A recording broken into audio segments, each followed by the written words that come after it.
খাবারের ব্যাপারে সত্যি কথা বলতে আমি একটু বেশি শৌখিন। আমার খেতে খুব ভালো লাগে। কিন্তু সারাদিন আসলে খাওয়ার বেশি সময় আমি পাই না।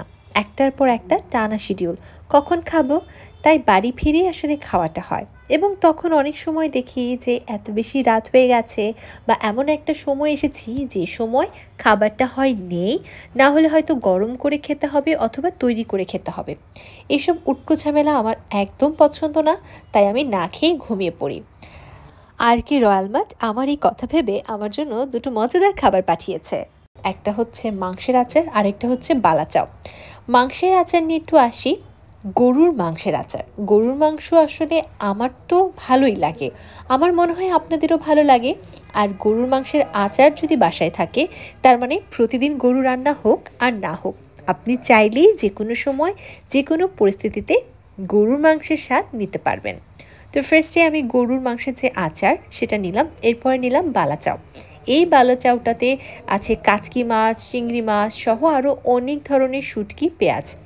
সাধারণত বালা চাউগুলোতে খুব বেশি একটা মাছ থাকে না, কিন্তু এখানে মাছের অ্যামাউন্ট অনেক ভালো ছিল এবং বালা চাউটাও বেশ ঝাল ঝাল মজাদার ছিল। তো এখন আমি আসলে রিভিউটা দিই, কারণ না খেয়ে রিভিউ দেওয়া যাবে না। আমি আগেই বালাচারের রিভিউ দিয়ে দিয়েছি, কারণ মানে এটা এত মজাদার। তো প্রথমে আসি গরুর মাংসের দিকে। গরুর মাংস তো গরুর মাংস, এবং এই আচারটা অনেক বেশি ঝাল ছিল। আমি এক বসাতেই 3 পিস মাংস অলরেডি শেষ করে ফেলেছি। অনেক বেশি ঝাল ঝাল হয়, খেতে অনেক বেশি মুখরোচক ছিল, এবং থাকে না যে এই আচার দিয়ে আমি আসলে সেদিন পুরো ভাতটা খেয়েছি এবং খুব ভাল লাগছিল। বিশেষ করে আচারের যে সরিষার তেল ছিল, এর পাশাপাশি অন্যান্য মশলার যে ফ্লেভার ছিল, সেটা আচারটাকে খুব বেশি লোভনীয় করে তুলছিল।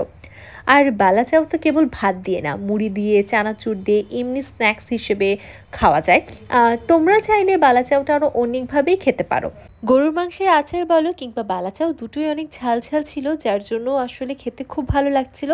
আর বাসায় কিন্তু সবসময় রান্না থাকে না, এটা সবার বাসায় থাকে যে হয়তো রাত্রে ইচ্ছে করছে না, তো বা হয়তো কোনো তরকারি খেতে ইচ্ছে করছে না, বা তোমার জ্বর, তখন তোমার দেখবে যে এই গরুর মাংসের আচার আর বালা চাউ খেতে কত ভালো লাগছে। আবার খিচুড়ির সাথেও এটা খুবই মানে মজাদার। তোমরা যদি পোলাও রান্না করো, সেক্ষেত্রেও কিন্তু গরুর মাংসের আচার পোলাওয়ের সাথেও খুব ভালো লাগে। আর আচার মানেই আসলে অনেক লোভনীয় একটা ব্যাপার। এবং বালা চাউগুলোতে দেখো কত কত মাছ দেওয়া হয়েছে, কাচকি মাছ, তারপর আরও অন্যান্য মাছ ছিল, শুটকি ছিল, চিংড়ি মাছ ছিল, ওটা খুবই মজাদার ছিল। তোমরা যারা গরুর মাংসের আচার বা বালা চাও নিতে চাও, তোমরা চলে যাও আর কি রয়্যাল মার্টের পেজে, অ্যান্ড সেখান থেকে কিনে ফেলো মুখরোচক এই দুটি খাবার।